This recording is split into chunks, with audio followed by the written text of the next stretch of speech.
ሰላም ጤና ይስጥልኝ ተመልካቾቻችን ከትግራይ ቴሌቪዥን የአማርኛ ቋንቋ የቀጥታ ስርጭታችን አሁን ይጀምራል። ከዜናዎቹ ጋር ማዕድ ኃይለ።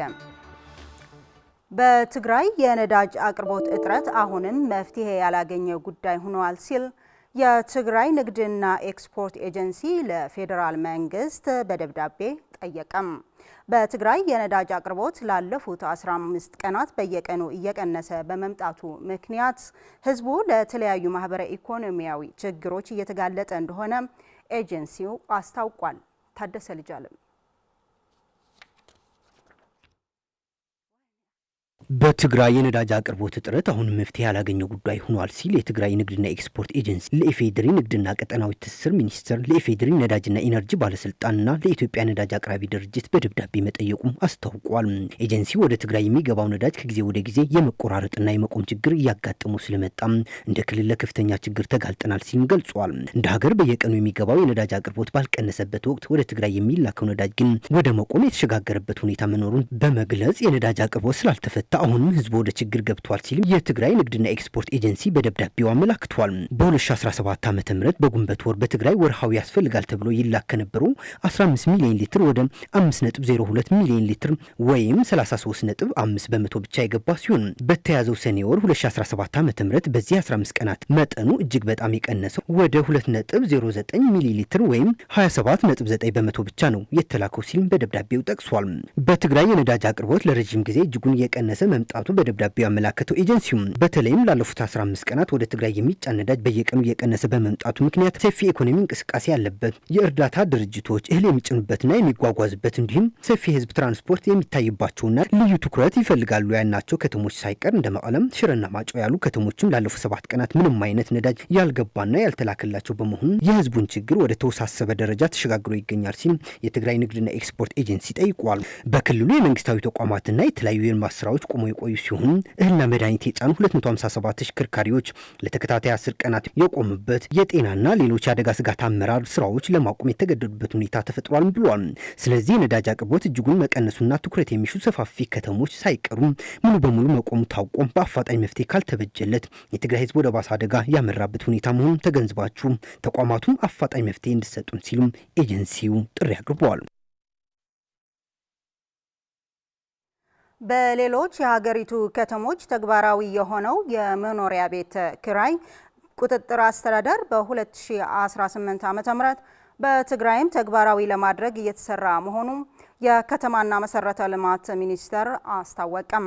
ሚኒስቴር መስሪያ ቤቱ በሪል ስቴት አዋጅና ደንብ እንዲሁም በመኖሪያ ቤት ኪራይ ቁጥጥር አስተዳደር አዋጅ ቁጥር 1320/2016 መሰረት በትግራይ ለሚመለከታቸው አካላት የግንዛቤ ማስጨበጫ ስልጠና ሰጥቷል። ብርዛፍ ክብረ ጻድቃን ተጨማሪ አላት። በኢትዮጵያ በብዙ ከተሞች የተተገበረው የመኖሪያ ቤት ኪራይ ቁጥጥር አስተዳደር በመጪው 2018 ዓ.ም በትግራይ ተግባራዊ ለማድረግ ውይይት ተጀምሯል። በከተማና መሰረተ ልማት ሚኒስቴር የቤቶች ልማት መሪ ስራ አስፈጻሚ ወይዘሪት ትዕግስት አለሙ ያለውን የቤቶች ችግር ለመፍታት የቤቶች ግንባታ ኢንዱስትሪ ለማስፋፋት እንደ መንግስት ትኩረት ተሰጥቶት እየተሰራ መሆኑን በመግለጽ የዛሬው ስልጠና የትግራይን ከተሞች ተጠቃሚ ለማድረግ የሪል ስቴት አዋጅን ለማጽደቅና በመኖሪያ ቤት ኪራይ ቁጥጥርና አስተዳደር አዋጅ በመወያየት ተግባራዊ ለማድረግ ያለመ መሆኑን አብራርተዋል። የመኖሪያ ቤቶች ኪራይ ቁጥጥርና አስተዳደር አዋጅ 1321/2016 ላይ ተግባራዊ በሀገር አቀፍ ደረጃ ተግባራዊ የሆነ ይገኛል። ከተግባራዊነትም አንጻር ኦልሞስት በሀገር አቀፍ ደረጃ ወደ 757,000 በላይ የሆኑ ቤቶች የከተማ ቤቶች በዚህ ስርዓት ተግባር ውስጥ ገብተዋል። ይሁን እንጂ እንደ ትግራይ ያሉ ክልሎች በዚህ ተግባር ውስጥ ተሳታፊ ያልሆኑም ያም የራሳቸው የሆነ የተለያዩ ችግር ስላለባቸው እስካሁን ድረስ የዘርፉ ተጠቃሚ መሆን አልቻሉም። ስለሆነም የዚህ ስልጠና ዋና ዓላማ በዚህ በአከራይ ተከራይ ወይም ደግሞ የመኖሪያ ቤት ቁጥጥርና አስተዳደር አዋጅን የትግራይ ክልል ተግባራዊ አድርጎ ተጠቃሚ እንዲሆን ነው። በቀጣይ በሚኖረው በ2018 ላይ ይሄን አዋጅ ተግባራዊ አድርጎ በዚህ ዘርፍ ላይ ወይም በዚህ ላይ የሚያገኘው ጥቅም ከተሞች እንዲጠቀሙ ለማድረግ የሚያስችል ዓላማ ያለው ነው። የትግራይ ከተሞችን መልሶ ለማቋቋምና የከተማ ልማትን ለማቀላጠፍ የሪል ስቴቶች ግንባታና የመኖሪያ ቤት ኪራይ ቁጥጥር አስተዳደር ደንብ ወሳኝ ነው ያሉት በትግራይ ጊዜያዊ አስተዳደር ምክትል ፕሬዚዳንትና የከተማና ልማት ኮንስትራክሽን ቢሮ ኃላፊ አቶ አማኑኤል አሰፋ ለስራው ተግዳሮት እየሆኑ ያሉትን ደንቦችና ፖሊሲዎች በስልጠናው ትኩረት ሊሰጥባቸው እንደሚገባም ተናግረዋል። የመኖሪያ ቤት ችግር ለመፍታት መንግስት የተለያዩ ፕሮግራሞችን ቀርጾ እየሰራ ቢሆንም የሪል ስቴት ዘርፍ ደህና ገቢ ላላቸው፣ መካከለኛ ገቢ ከዛም በላይ ገቢ ላላቸው ዜጎች ሌላው የአማራጭ ዘርፍ ስለሆነ ይህንን በስርዓት መምራት በህግ መምራት በጣም ጠቃሚ ነው። በትግራይ ደረጃ ያንን ለመጀመር የሚያስችል ስልጠናና ማብራሪያ መስጠት መግባባት በጣም አስፈላጊ ስለሆነ ይህንን ስልጠና በደንብ ከተለያዩ አካባቢዎች የመጣቸው የትግራይ ከዞኖችና ከከተሞች የመጣቸው አመራሮችና ባለሙያዎች ይህንን ስልጠና በተገቢ መንገድ ተከታትላችሁ በትግራይ ኮንቴክስት ምን ማለት እንደሆነ በደንብ ተግባብታችሁ ተረድታችሁ ወደ ትግራይ ለማምጣት የሚያስፈልገውን እውቀትና ልምድ መያዝ ይጠበቅባቸዋል የሚል እምነት አለን። በመድረኩ ያነጋገርናቸው የመቀለና የአክሱም ከተሞች ተወካዮች ጦርነቱን ተከትሎ ከፍተኛ ውድመት ያስተናገዱ የትግራይ ከተሞች ዳግም ለመገንባት የሪል ስቴት ልማት ግንባታና የመኖሪያ ቤት ኪራይ ቁጥጥር ደንብ ተግባራዊነት ከፍተኛ ሚና እንደሚኖረው ገልጸዋል። ለቀጣይ 2018 በጀት ዓመት በእቅድ ተካቶ የተለያዩ የግንዛቤ ማስጨበጫ ስራዎች ከተሰሩ መምሪያው አልቆ ከተዘጋጀ ይህንን ማስፈጸም የሚችል የራሱ የስራ ሂደትም ስለሚያስፈልገው ከተጨረሱ ወደ ተግባር ይገባል ተብሎ ይታሰባል ማለት ነው። ከተማችን ከጦርነቱ በፊትና ከጦርነቱ በኋላ በተለይ ብዙ በቤት ኪራይ የሚሰቃይ ህብረተሰብ አለን። ይህ ደግሞ የዛሬው ስልጠና ወደ ተግባራዊነት ከገባ ብዙ ችግር ይፈታብናል የሚል እምነት አለኝ። በአንድ በኩል የከተማው መስፋፋትን ለከተማው ውበትም ለሌላም ይጠቅማል። በሁለተኛ ደግሞ የህብረተሰቡ በስቃይ በመኖሪያ ቤት ስቃይ የሚሰቃይ ያለው ህብረተሰብ ደግሞ ያለበት ችግር ይፈታለታል የሚል እምነት አለኝ። አዲሱ የመጀመሪያ ደረጃ ጤና እንክብካቤና ኤክስቴንሽን ፕሮግራም ፍኖተ ካርታ በትግራይ እንደሚጀምር ጤና ሚኒስቴር አስታወቀም። ፍኖተ ካርታው ከትግራይ ውጭ ለ5 ዓመታት ሲተገበር የቆየ ሲሆን በትግራይ ለመጀመሪያ ጊዜ ወደ ስራ እንደሚገባም ታውቋል። ስለ ሸሐጎስ ተጨማሪ አለው።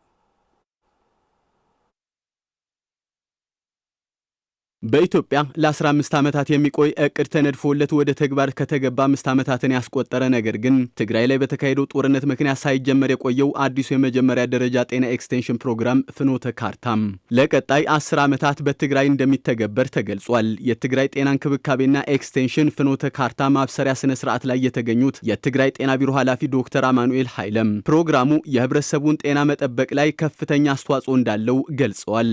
ሶስቱ ፕሮግራሞች አንደኛ የጤና ኤክስቴንሽን ፕሮግራም አዲሱ የ15 ዓመት ፍኖተ ካርታ እንዲሁም የመጀመሪያ ደረጃ የጤና እንክብካቤ ሪፎርም እና ጽዱ ትግራይ በሚል በተለይም ደግሞ በየቦታው የመጸዳዳትን ሁኔታ ሙሉ በሙሉ የማስቀረት ፕሮግራም ናቸው።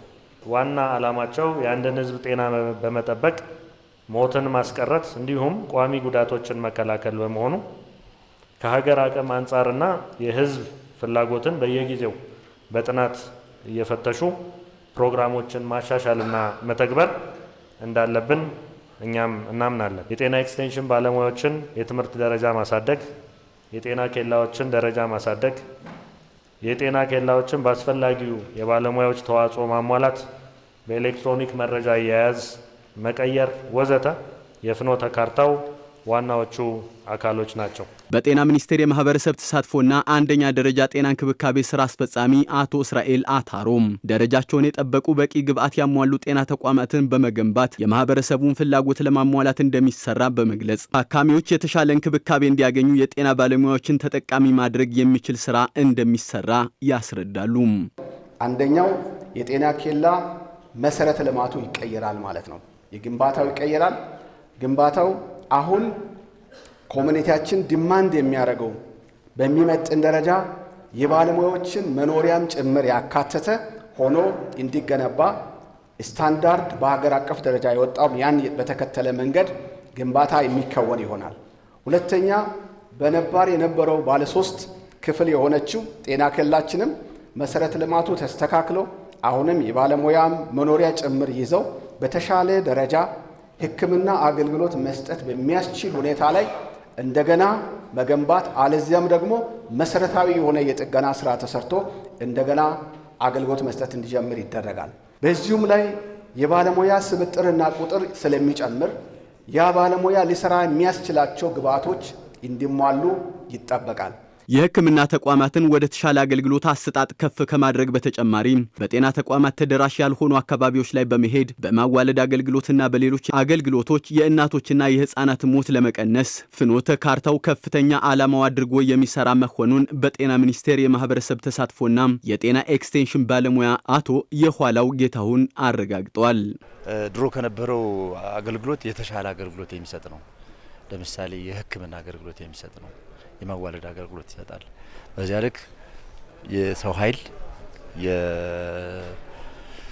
የነርሶች አሉበት፣ ጤና መኮንኖች አሉበት፣ አዋላጆች አሉበት፣ የመድኃኒት አገልግሎት የሚሰጡ ፋርማሲ፣ የላቦራቶሪ አገልግሎት አሉበት።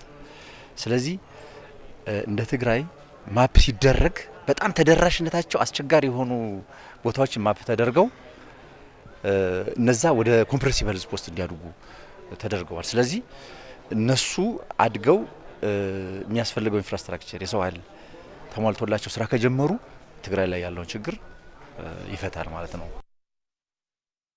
የትግራይ ግብርናን ለማዘመንና የተፈጥሮ ሀብት መሰረት ያደረገም የምግብ ዋስትናን ለማረጋገጥ በትኩረት እየተሰራ እንዳለም የትግራይ ግብርናና ተፈጥሮ ሀብት ቢሮ አስታወቀም። ቢሮው በልማታዊ ሴፍቲኔትና የምግብ ዋስትና ማረጋገጥ ፕሮግራሞች እንዲሁም በመሬት አጠቃቀምና የአየር ንብረት ለውጥ አስመልክቶ ከግብርና ባለሙያዎች ጋር ውይይት አካሂዷል። ፍሬወት ወልደ መድህን አዘጋጅተዋለች። ስለ ሸሐጎስ ያቀርበዋል። የትግራይ ግብርናና የተፈጥሮ ሀብት ቢሮ በልማታዊ ሴፍቲኔትና የምግብ ዋስትናን ማረጋገጥ ፕሮግራሞች እንዲሁም በመሬት አጠቃቀምና የአየር ንብረት ለውጥ አስመልክቶ ከዞን አመራሮች እንዲሁም ከግብርና ባለሙያዎች የውይይት መድረክ አካሂዷል። በመድረኩ የተገኙት የትግራይ ግብርናና ተፈጥሮ ሀብት ቢሮ ኃላፊ ዶክተር ኢያሱ አብርሃም የትግራይ ግብርናን ለማዘመንና የተፈጥሮ ሀብት መሰረት ያደረገ የምግብ ዋስትናን ለማረጋገጥ በትኩረት እየተሰራበት እንዳለ በመግለጽ ዘላቂ የሆነ የማህበረሰብ ስራዎችን ለማከናወን ትኩረት መስጠቱን ገልጸዋል። 1-3-4 የሚሆኑ ደግሞ አቅጣጫዎች አስቀምጠናል። አንደኛ ስትራቴጂክ የሆኑ ሰብሎች በመጠንና በጥራት አምርተን ያለው ችግር አኳያ ንቅረፍ የሚለው ምክንያቱም ምግብ ዋስትና እስካላረጋገጥን ድረስ ይሄን በሰፊ የመጠቀም አካሄድ እንዲኖረን፣ ሁለተኛ ደግሞ ያፈጻጸም ስርዓታችንም አልተመጣጠነም። ስለዚህ ያፈጻጸም የጋራ አንድነት እንዲኖርና አተልስ የተመጣጠነ አፈጻጸም እንዲኖር ከተፈለገ በጋራ መረዳዳት ያስፈልጋል የሚል ሁለተኛ አቅጣጫችን ነው። እሱ ለመረዳዳት ነው። ሶስተኛ ዘላቂ ለማድረግ ደግሞ የተፈጥሮ ሀብትን ስንሰራ ዘላቂነት ይመጣል። ስለዚህ ኢንክሉሲቭ ይሆናል። ወጣቶች የማሳተፍ ሴቶች የማሳተፍ ስለዚህ ተፈጥሮ ሀብትን ከያዘ ልማትን ማምጣት ይቻላል የሚል አጀንዳ ለማድረግ ነው። ወደ የተሻለ እርሻ እናሸጋግረው ስላል አንደኛው ለማሸጋገር የሚችል ደግሞ መስኖ ስራችን ነው። ስለዚህ በክረምት እናለማለን። ሁለተኛ ደግሞ በበጋ ጊዜ ሁለት ጊዜ የሚያመርቱ ስለዚህ ፈንዳሜንታሊ የትራንስፎርሜሽን አጀንዳ እየተሰራ ነው ያለው። ስለዚህ ይሄን ፕሮግራም ሪሊ የአፈጻጸም ስርዓታችን ቆንጆ ነው። እስካሁን ድረስ አሁን ያየነው እስከ 99% ኋላ ቀር የተባለው አንዱን ዞን 99 የፈጸመ ነው። ምክንያቱም አብዛኛዎቹ 100% 102% የፈጸሙ ናቸውና የዚህ ውይይት ዓላማ በዚህ ዓመት የተሰሩ ስራዎች በመገምገም ያሉትን ክፍተቶች በመፍታት በ2018 ዓ.ም የእርሻ ምርታማነትን ከፍ ለማድረግና ለማጠናከር በማለም ትስስሮችን ለመፍጠር መሆኑን ያስረዱት ደግሞ በትግራይ ግብርናና ተፈጥሮ ሀብት ቢሮ ምክትል ኃላፊ አቶ አለም ብርሃነ ሐሪፈዮ ናቸው። በሶስት መሰረታዊ ነገሮችን ትኩረት ያደረገ ነው። አንደኛው ይሄ አረንጓዴ አሻራ እንቅስቃሴያችን ማዕከል ያደረገ ነው። በዚህ አረንጓዴ አሻራ እንቅስቃሴያችን 5 መዎች የምንላቸው ነገሮች አሉ። አንደኛው ያለውን ደን ሀብታችን የመጠበቅ ጉዳይ ነው። ሁለተኛ ተፋሰሶችና ደኖችን መከለል የሚመለከት ነው። ሶስተኛ ቤዚካሊ ችግኞችን በአግባቡ የመትከል ስራ ነው። አራተኛ ህብረተሰቡ ከዚህ ተጠቃሚ የማድረግ ጉዳይ ነው። አምስተኛ ደግሞ ቤዚካሊ አማራጭን ከማቅረብ አንጻር ያለውን ሁኔታን ለመገምገምና በዚህ እንቅስቃሴ ቤዚካሊ ያሉ ጥንካሬዎች ያሉ ክፍተቶችና በቀጣይ እንዴት መሙላት እንዳለብን ለማግባባት ነው። በትግራይ ግብርናና ተፈጥሮ ሀብት ቢሮ የልማታዊ ሴፍቲኔት አስተባባሪ አቶ መሐሪ ሕሸ በበኩላቸው በዚህ ዓመት በሴፍቲኔት ፕሮግራም ከተያዘው 8 ቢሊዮን ብር በጀት 68 ሚሊዮን ብር የተለቀቀ ሲሆን እስካሁን 6.3 ቢሊዮን ብር በጥቅም ላይ እንደዋለ በመጠቆም ይህም በመስኖና መንገድ ከተያዘው በጀት 93 በመቶ መሬት ላይ በማውረድ ስራዎች መሰራታቸውን ተናግረዋል። ናብ 8 ቢሊዮን ቅርሺ ዝምደበሉ ለአብነት ለማዕመት 8 ቢሊዮን በጀት ነይሩዋ። በያዝነው ዓመት 8 ቢሊዮን ብር በጀት ነበር የተመደበለት። ከዚህ በጀት 4.5 ሚሊዮን ብር ለዳይቨርሽኖች፣ የውሃ ፍጥነት መቀነሻዎች እንዲሁም ለውሃ ጉድጓዶች ግንባታ ውሏል። ስለዚህ እነዚህን በመጠቀም ለምግብ ዋስትናችን ለምናደርገው ስራ ትልቅ አስተዋጽኦ አድርገዋል። በተለይም የመስኖ ልማት ላይ 900 ሄክታር ላይ ስኬታማ ስራ ሰርተናል። ይህ ቀላል አይደለም። እንዲሁም በመንገድ ስራዎች ላይ 1380 ኪሎ ሜትር ግንባታ አከናውነናል። የንጹህ መጠጥ ውሃ ስራዎችም 318 የውሃ ጉድጓዶች ተሰርተዋል። ይህም ተደማምሮ በዚህ ዓመት 93 በመቶ ስራችን ውጤታማ ሆኗል። በመድረኩ የሴፍቲኔትና የካን ፕሮግራሞች የእስካሁን አፈጻጸምና ቀጣይ ፕሮግራሞች እንዲሁም የተፈጥሮ ሀብት አዝርዕት ልማትና የእንስሳት ሀብት ላይ ያተኮሩ ጥናታዊ ጽሑፎች ቀርበው ውይይት ተደርጎባቸዋል። በመጨረሻም የውጭ ዜና። የኢራኑ ፕሬዝዳንት ማሱድ ፔዜሽኪያን በአሜሪካው ፕሬዝዳንት ዶናልድ ትራምፕ ይፋ የተደረገውን የተኩስ አቁም ስምምነት አገራቸው እንደምታከብር ተናገሩ። ፕሬዝዳንቱ ኢራን ከእስራኤል ጋር የተደረሰውን ተኩስ አቁም የምታከብረው እስራኤል ተገዢ ስትሆን እንደሆነ መናገራቸው መንግስታዊ የእስላማዊ ሪፐብሊክ ዜና ወኪል ኢርና ዘግቧል። ፕሬዝዳንት ፔዜሽኪያን ከማሌዥያው ጠቅላይ ሚኒስትር አንዋር ኢብራሂም ጋር በስልክ በተወያዩበት ጊዜ እስራኤል የተኩስ አቁሙን የማትጥስ ከሆነ ኢራን አትጥስም በማለት ተኩስ አቁሙ የሚጸናው ሁለቱም ሀገራት ሲያከብሩት መሆኑን አመላክተዋል። ዛሬ ማክሰኞ ማለዳ ተግባራዊ የሆነው በእስራኤልና በኢራን መካከል የተኩስ ማቆም ይፋ መደረጉ አይዘነጋም። ነገር ግን ሁለቱም ወገኖች የተኩስ አቁሙን በመጣስ እየተካሰሱ መዋላቸውም ተገልጾ ነበር። በዚህም ዶናልድ ትራምፕ በአሜሪካውና በኳታር አማካኝነት የተደረሰውን የተኩስ አቁም በመጣስ በእስራኤልና በኢራን ላይ ቁጣቸውን ገልጿል። ቀደም ሲል በኢራን የስርዓት ለውጥ እንዲደረግ ሀሳብ ሲያንሸራሽሩ የቆዩት ትራምፕ ዛሬ ይህንን ሀሳብ እንደማይደግፉት ተናግረዋል። እስራኤል በዛሬው ዕለት ከቴህራን አቅራቢያ ያለ የራዳር ማዕከልን መምታቷንና ጠቅላይ ሚኒስትር ኔታንያሁ ከፕሬዝዳንት ትራምፕ ጋር በስልክ ካወሩ በኋላ የጦር አውሮፕላኖቹ እንዲመለሱ መደረጋቸው ተገልጿል። የጠቅላይ ሚኒስትር ኔታንያሁ ጽህፈት ቤት ኢራን በሚሳኤል ጥቃቶች የተኩስ አቁሙን 3 ጊዜ ጥሳለች በማለት ቢከሱም ኢራን ግን አስተባብላለች። ይህ በእንዲህ እንዳለ ለ12 ቀናት በተካሄደው የእስራኤል ጥቃት 606 ሰዎች መገደላቸውን የኢራን ጤና ሚኒስቴር አስታውቋል። የዛሬ ተኩስ አቁም ተግባራዊ ከመሆኑ ቀደም ብሎ ኢራን በርሼባ ላይ በፈጸመችው ጥቃት 4 እስራኤላውያን ሲገደሉ በኢራን ጥቃት በአጠቃላይ 28 ሰዎች ተገድለዋል።